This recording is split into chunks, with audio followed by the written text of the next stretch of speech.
अस्सलाम वालेकुम नाज़रीन, क्या हाल चाल है? ठीक ठाक हो? खैरियत है? हर रोज़ एक नई वीडियो के अंदर एक रिश्ता मैं आपके लिए लेके आता हूँ। रिश्ता टीवी की तरफ से तमाम दोस्तों को मेरी तरफ से बहुत बहुत सलाम।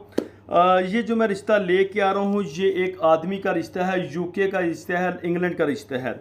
लड़के की जो उम्र, आदमी की उम्र जो है वो 55 साल है। तलीम इसकी मैट्रिक है और ये यूके मैनचेस्टर के अंदर गाड़ियों का काम करता है, यानी कि एक अदारा है, उसके अंदर गाड़ियों की सेल परचेज़ का काम करता है।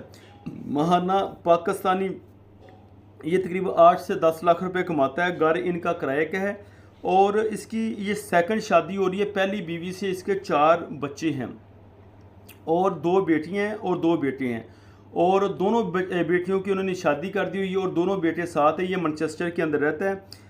पीछे से इनका तल्लक जो है वो जेलम से है और इसकी जो पहली बीवी थी वो वफात पा चुकी है।